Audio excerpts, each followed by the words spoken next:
Bon, bah écoutez, merci beaucoup pour votre accueil sur effectivement un sujet qui m'a toujours plu et qui est mon, mon sujet d'étude lorsque j'étais en Master 1, en Master 2. Donc l'idée, voilà, c'est d'essayer de vous présenter le conservatisme comme une modernité, vu qu'aujourd'hui, conservatisme, c'est un terme qui est assez décrié, moderne aussi. Donc l'idée, c'est de vous présenter tout ça. Donc pour commencer ce thème de conférence, je pense qu'il est important en fait de commencer par une citation de Paul Valéry, voilà, autant citer des auteurs locaux, des Sétois, qui disait que tout anti-moderne est un moderne qui s'ignore. C'est-à-dire que l'anti-moderne se veut conservateur. L'académicien Antoine Compagnon, dans son chef-d'œuvre des anti-modernes, définissait ces derniers comme une série de thèmes qui caractérisent l'antimodernité entendue comme non néoclassicisme, académisme, conservatisme ou traditionnalisme, mais comme la résistance et l'ambivalence des véritables modernes. C'est-à-dire que le premier des antimodernes est un moderne car il a besoin tout simplement de résister. Antimoderne veut dire conservateur aujourd'hui, mais la réciproque non. C'est ce que le regretté Philippe Muret a été, c'est-à-dire qu'on a besoin de cette modernité, des nouveaux temps, pour à la fois justifier son amour du passé et de la nostalgie. Par ailleurs, Philippe Muret, toujours, dans ses essais sur ce qu'il appelait le festivisme, voyait avant tout la décadence de son temps. Pourtant, même dans les décadents, il y avait des décadents comme Paul Morand qui se revendiquait comme ça. Alors le décadentisme, qu'est-ce que c'est ? C'est tout simplement la notion de tout ce qui tombe, tout ce qui s'écroule. Mais ceux qui se disent décadents, en réalité, il faudrait peut-être mieux les qualifier de ce qu'on appelle d'esthètes. C'est l'esthétisme, qu'on verra un peu plus tard, qu'on verra notamment sur l'âge d'or de la littérature conservatrice et romantique au XIXe siècle. Alors, il est important de commencer par la définition du conservatisme. Donc j'ai pris la définition de l'Académie française qui disait que c'était une doctrine ou un état d'esprit qui tend à s'opposer à toute modification ou innovation par attachement aux politiques et aux pratiques traditionnelles ou à l'ordre existant. Ce même dictionnaire, par ailleurs, va définir la modernité comme la qualité de ce qui est ou ce qu'on juge moderne, de ce qui témoigne des transformations, des évolutions de l'époque présente et caractéristique d'un esprit nouveau, de goût nouveau, qui répond aux désirs ou aux attentes du moment. Notamment, ils vont citer Baudelaire. Nous verrons ça un peu plus tard. Ces deux définitions aujourd'hui vont se croiser, car le conservatisme, qui se veut de droite comme de gauche, tend à revenir face à l'évolution du monde. Le conservatisme de droite se verra notamment au travers les héritiers de la contre-révolution, tandis que le conservatisme de gauche se verra plutôt par rapport aux anciennes pensées sociales, notamment le Front populaire. Il ne voyait pas du tout d'actualité avec ça. On peut alors estimer que le conservatisme, en tant qu'idée politique, vient plutôt d'un camp de droite, tandis que la gauche remettrait cette idée en avant. Et si la gauche remet cette idée en avant, c'est donc une idée qui devient moderne, apartisane même. Si cette définition donc, du conservatisme devient à la mode, elle est partagée par des intellectuels de pensée socialiste. On peut notamment citer l'américain Christopher Lasch, ou alors les deux Français, qui sont probablement, à mon sens, les deux plus grands intellectuels de gauche, qui sont Jean-Claude Michéa, le Montpelliérain, ou Régis Debray. Dès lors, le conservatisme est donc excessivement moderne. Si cette idée du conservatisme redevient à la mode, si le conservatisme devient une idée moderne, si le conservatisme est ancré dans la nouvelle sociologie intellectuelle internationale, on va essayer alors de travailler sur deux points essentiels à ce thème, à la fois les sources historiques et littéraires du conservatisme ainsi que leur première modernité, tandis qu'on abordera dans un deuxième temps la modernité conservatrice. On peut estimer le premier conservatisme dès la Régence, qui date de 1715 à 1723, car dès l'avènement de Louis XV, les prémices des Lumières apparaissent. Or, les Lumières sont une sorte de nouvelle modernité, bien qu'elles s'ancrent dans l'idée originelle de l'humanisme, ce qui donne un premier point conservateur pour les Lumières, car, partant d'une source déjà existante, on va faire évoluer cette pensée littéraire. Néanmoins, le conservatisme, comme nous l'entendons aujourd'hui, viendrait plutôt en réaction aux Lumières, et plus précisément à la Révolution. La Révolution, je pense qu'on sera tous d'accord avec ça, a été le plus grand chamboulement politique de l'époque contemporaine et a de facto annoncé des résistances. Les premiers résistants qui ont porté leur plume à la Révolution, il y en a trois. Edmund Burke, Louis de Bonald et Joseph de Maistre. Le plus impressionnant, c'est que deux de ces auteurs sont étrangers. Burke, l'Irlandais, Maistre, le Savoisien. Même l'immense Chateaubriand, vous verrez que je ne pourrais pas m'empêcher de le citer, écrit dès 1797, dans ses essais sur les révolutions, que tout n'était pas à jeter dans la Révolution française. Pourtant, il sera dans la chambre des ultras sous Louis XVIII. D'un autre côté, par la nostalgie conservatrice, les contre-révolutionnaires deviennent de vrais modernes, car ils veulent instaurer un nouveau régime que l'on croyait disparu à jamais. Surtout, si on part de la définition de Joseph de Maistre, qui explique dans ses constitutions politiques que la révolution est le contraire, la contre-révolution est le contraire de la révolution, il n'y a pas plus simple, ils vont devenir de vrais modernes, car souvent, en soutenant le régime de Louis XVIII, on ne va pas, oublier les idéaux révolutionnaires, mais on va les ancrer dans cette nouvelle monarchie. Ce qui veut dire qu'en fait, à l'avènement de la Restauration, en réalité, c'est la modernité qui va primer. Le régime royal devient moderne. Gustave Thibon, par ailleurs, dans ses propos d'avant-hier pour après-demain, qui est le dernier qui a été édité, c'est des écrits inédits édités chez MAM il y a quelques mois, va dire que le processus révolutionnaire était, dans un premier temps, on réclame la liberté et l'abolition de toute contrainte, et dans un deuxième temps, on réclame des contraintes pour combler le vide produit par trop de liberté, pour s'extraire de l'indétermination absolue où nous plonge toute indépendance. La question qui peut se poser maintenant, c'est est-ce que l'ordre devient moderne? Ça sera soumis au débat après. En réalité, la véritable modernité est de résister à de nouvelles choses, mais si l'on résiste, c'est que l'on est conservateur et donc moderne.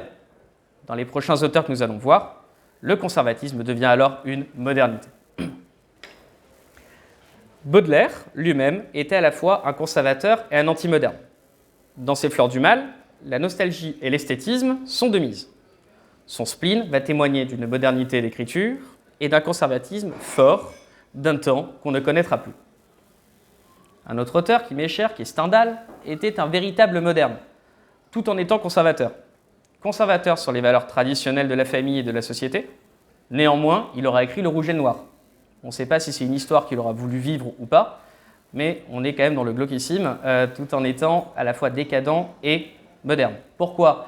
Parce que dans Le Rouge et le Noir, vous avez à la fois l'ascension, la décadence et tout simplement les relations humaines. Car le conservatisme que va présenter Stendhal ou d'autres auteurs du XIXe, c'est un conservatisme qui est à la fois social, sociétal et politique. Si on le voit d'un point de vue social dans un premier temps, le conservatisme est avant tout une histoire d'amour, car il est révolutionnaire au niveau du relationnel amoureux. Mais sur les traditions classiques, telles que le mariage ou la religion, vont rester ancrées dans la société du XIXe. Louis de Bonald, très grand théoricien de la contre-révolution, qui, pour vous donner une idée, va créer ce qu'on appelle le traditionnalisme, va écrire en 1796 dans Les Monarchies, non seulement ce n'est pas à l'homme de constituer la société, mais c'est à la société de constituer l'homme, je veux dire le former par l'éducation sociale. C'est-à-dire qu'on est vraiment en fait dans l'objectif du 19e, une sorte de nouveauté ancrée dans l'ancien. Ici, nous allons voir ce que va devenir en fait le mouvement romantique, à la fois en tant qu'humain et en tant politique. Le conservateur a besoin de modernité. Il s'en sert, il en joue, il s'en plaint, il s'en justifie tout en s'en défendant. Il est en réalité la modernité. Si l'on fait un parallèle avec aujourd'hui, Michel Houellebecq est un véritable moderne conservateur, car dans son chef-d'œuvre qui s'appelle La possibilité d'une île, il va critiquer la religion au travers des sectes, vous savez, c'est Daniel 1.2, etc. Mais à côté, il va prouver que ce qui est le plus moderne, qui est à la fois le plus ancien, c'est la spiritualité, que le monde a besoin de spiritualité, qu'il est impossible pour l'homme de vivre sans une certaine spiritualité. Si l'on en revient à Baudelaire, qui, en tant qu'esthète, je vous rappelle que l'esthétisme, c'est la culture du beau. Baudelaire était un adorateur du beau. il est indirectement, en fait, inspiré de Bonald, si on y réfléchit. Dans le même ouvrage que cité précédemment, Des monarchies, l'ancien maire de Millau avait écrit « Si, révélant la pensée, le mystère de ce nœud invisible et puissant qui, dans la société politique, de toutes les volontés ne fait qu'une volonté, de tous les pouvoirs ne fait qu'un pouvoir, de toutes les forces ne fait qu'une force, de tous les hommes ne fait qu'un homme. La nature lui présente cette idée d'unité, si grande parce qu'elle est si simple, si elle lui montre dans l'homme moral unité de volonté, dans l'homme physique unité d'action, dans l'univers unité de plan, si elle lui fait voir dans l'unité le principe de l'ordre, dans l'unité le secret du beau, l'ambition déçue de ses espérances s'indigne contre la barrière que la nature veut opposer à ses desseins. Vous remarquerez que l'écriture de Bonald est assez simple. Donc, en clair, Bonald va nous montrer ce qu'est l'homme qui veut à la fois se débrouiller contre et avec la nature. Il va devenir la nature et en fait, quand on va attaquer le côté politique, néanmoins, l'homme veut toujours séparer de la nature pour être un peu surpuissant. On est sur l'idée un peu nietzschéenne, si vous voulez, du surhomme. On veut être le premier, on veut être au-dessus de tout. Ce qui veut dire qu'il est nature, mais ça ne doit pas bouger. C'est là où on voit justement chez Bonald cette tradition alliée au moderne et au conservatisme allié à la modernité. Ce qui va dire que Bonald, tout simplement, pourquoi il a cette idée-là? C'est parce qu'il était bercé aux idées des Lumières. Depuis toujours, avant de lutter, il a été pour. Comme Burke, qu'on verra un peu plus tard. Ce qui veut dire justement, il y a toujours ce petit résidu qui va faire qu'on a le point principal à lutter parce qu'on connaît la base et que, mine de rien, on est quand même plus ou moins d'accord par son éducation. Comme dirait un grand philosophe, chasser le naturiste et revient au bungalow. Voilà, donc on est vraiment sur ce côté-là. Si on revient sur la notion d'esthétisme, donc on a dit que c'était la culture du beau, il est possible de sombrer dans le beau, et je pense qu'on est tous d'accord que la ville de Venise en est l'expérience même de sombrer dans le beau. On y voit principalement cette idée, ou plutôt cet idéal conservateur, chez les auteurs d'Albion, avec notamment Burke ou Wilde, ou chez les Allemands, avec Schiller. Edmund Burke écrit, bien avant ses réflexions sur la Révolution de France, va écrire en 1757 la recherche philosophique sur l'origine de nos idées du sublime et du beau, que la recherche du beau, de l'esthétisme, est l'un des buts premiers de l'homme, sauf pour les Lumières, bien évidemment, et surtout en politique. Ce qui fait que Burke est un véritable premier moderne. Parallèlement à cela, il est assez prophétique, car il va expliquer ce que va devenir la Révolution française. Dans ses réflexions, il va prédire la terreur. Pourquoi? Parce qu'il va dire qu'en gros, c'est un libéral, c'est un Irlandais, donc il n'est pas en soi contre la Révolution française. Mais il a dit que par contre, si sur cette première constitution, qui est une véritable modernité, rien n'est respecté, ça va être une sorte de dictature, tout simplement. Et on a eu la terreur.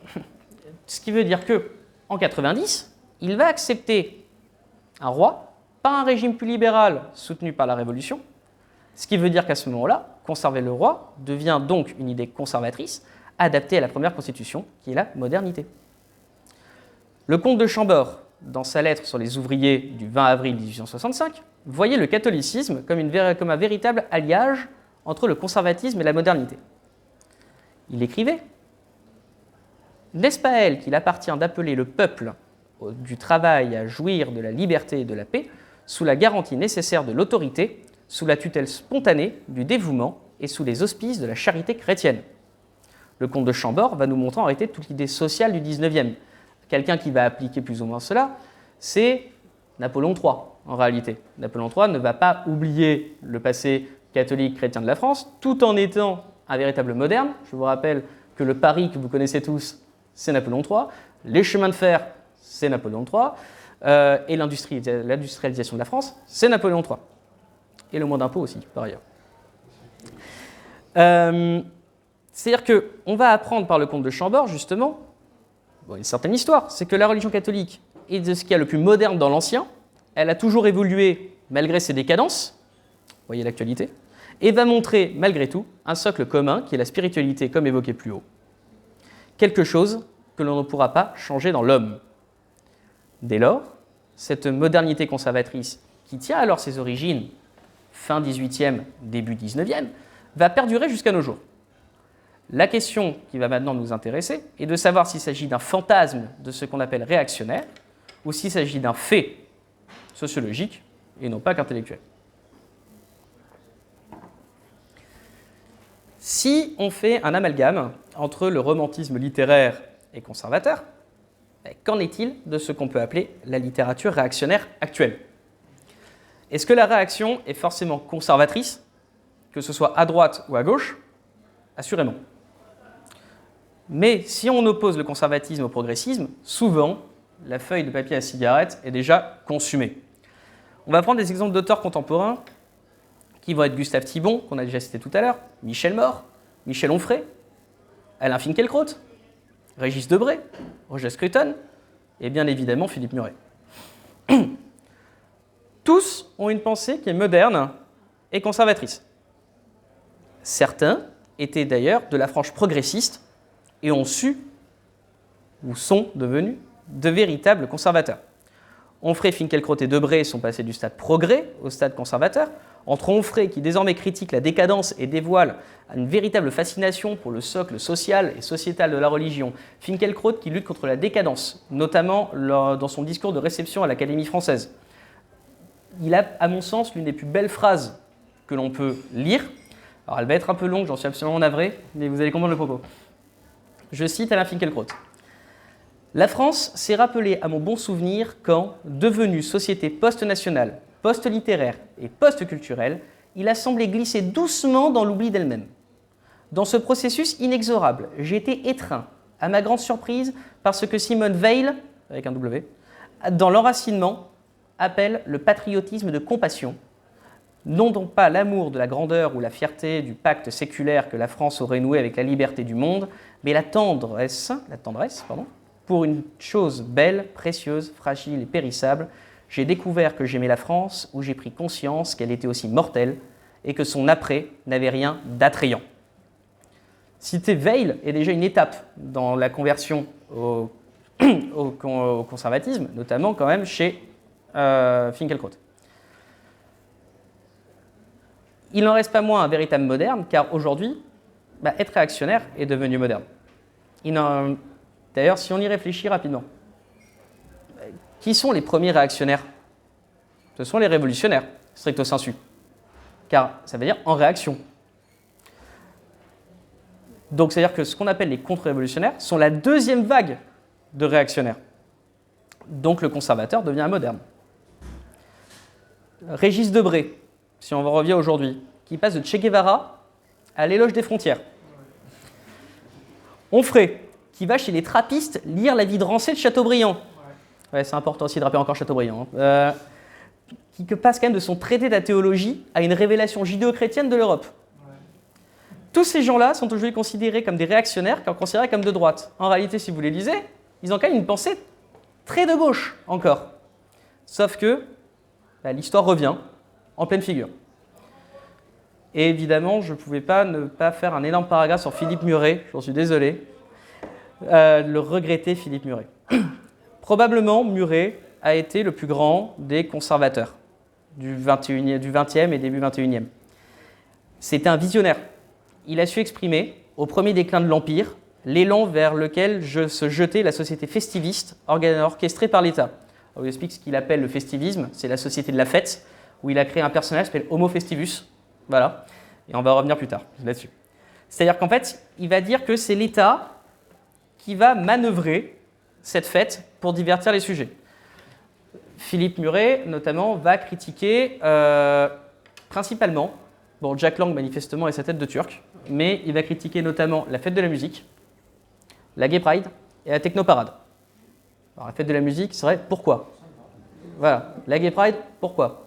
La Technoparade, bon, si vous aimez la techno, c'est cool, mais voilà, pourquoi un bus qui passe dans Paris? Voilà, quel est l'intérêt? Donc ça veut dire qu'en fait, l'État va faire de cette fête factuelle une fête qui va devenir politique. Qu'est-ce que c'est la fête factuelle? C'est le déhanchement sur la piste. Voilà. La fête politique, c'est justement la réponse à la demande consommatrice et capitaliste qui vont devenir des décisions. Philippe Muret, notamment, va dire que la fête de la musique va s'inscrire clairement dans un changement de civilisation. Dans son pessimisme, Philippe Muret était quand même un grand pessimiste, qui n'est qu'autre que de la justesse, Muret va écrire, je cite, « On peut d'ailleurs aussi bien affirmer que le monde n'est respectable qu'à la condition que rien n'y soit habité. » Donc pour Philippe Muret, en fait, faut vivre avec personne. Hein. Si on va plus loin dans son idée, l'homme des cavernes, c'était le plus heureux du monde. Voilà. C'est-à-dire que loin de toute modernité, festival en tout genre. Mais, si le réactionnaire est à séparer de l'antimoderne, ils sont proches et peuvent parfois s'accoupler. L'accouplement de la pensée antimoderne et réactionnaire a engendré, et non pas créé, la pensée muréienne pour lutter justement sur les décadentismes de masse. Je pense qu'il y a une phrase de Bossuet que vous connaissez tous, « Dieu se rit des hommes qui déplorent les effets dont ils chérissent les causes ». Eh bien, Homo festivus se verrait très bien son reflet dans cette phrase qui lui sert de miroir, en réalité.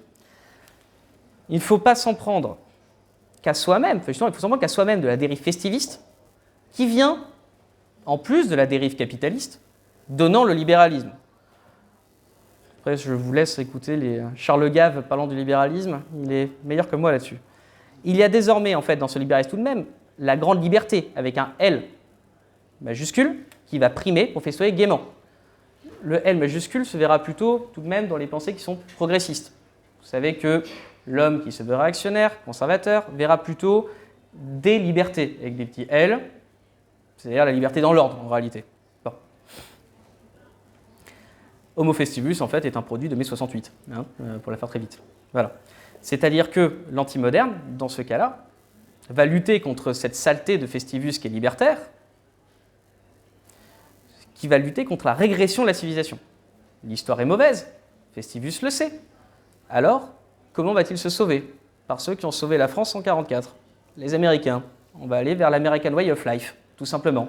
On va vivre à l'américaine, les fast-foods, le langage, la culture, le sport. En fait, tout ce qui va se détourner de ce qu'on appelle les valeurs et les créations occidentales. Le vieux continent, en particulier Rome, qui était quand même Rome le truc le plus moderne, hein, le christianisme, notamment le catholicisme, est quand même apparu à Rome. C'était la modernité à l'époque. Et surtout, Rome va créer l'État.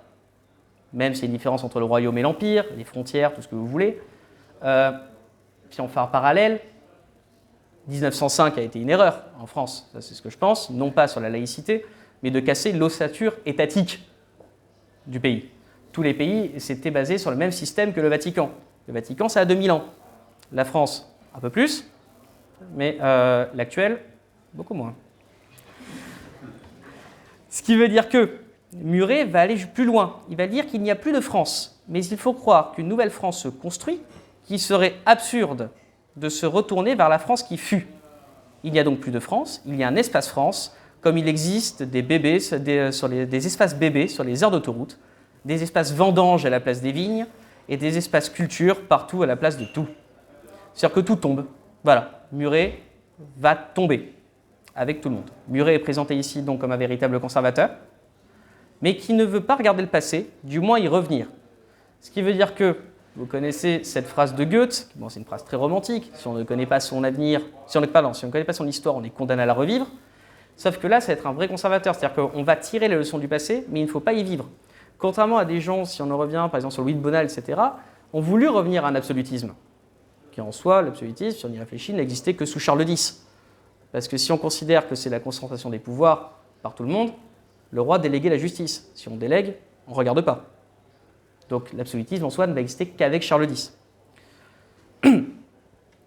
En revanche, chez Muret, on est dans un véritable conservatisme moderne, car c'est le premier qui va dire « regardons l'avenir » tout en tirant les leçons du passé et ne pas regarder en arrière. Muret, il pourrait très bien être un personnage qu'on pourrait utiliser pour illustrer la liberté des anciens et des modernes, en fait, de Benjamin Constant, tout simplement. Benjamin Constant, à l'époque où il sentait le vent tourner et qu'il préférait être un moderne plutôt qu'un ancien. Pour conclure, nous pouvons affirmer que le conservatisme est donc devenu une idée plus que moderne. Alors, on n'ira pas jusqu'à travailler jusqu'à la postmodernité qui est si chère à Michel Maffezoli, je crois que vous avez reçu il n'y a pas longtemps. Mais le conservatisme est donc devenu une idée actuelle, car à la mode. Nous l'avons vu dans nos propos, le conservateur est de droite comme de gauche, et parce qu'il tend à résister. Des alliances se font entre différents milieux intellectuels. Le conservatisme est entré dans sa phase moderne car devenu à la mode. Les représentants aujourd'hui du conservatisme ont un seul but, figer au travers des valeurs traditionnelles l'évolution trop persistante de la société que l'on peut définir comme décadente. En gros, s'attaquer contre le progrès incessant, pour la faire très vite. La décadence de l'Empire romain, de la société du 19e, n'est égale à celle d'aujourd'hui, car la société, pour les conservateurs actuels, tombe avec tristesse. Alors qu'on a vu qu'au contraire que l'esthétisme, on était dans le beau, autant sombrer dans le beau.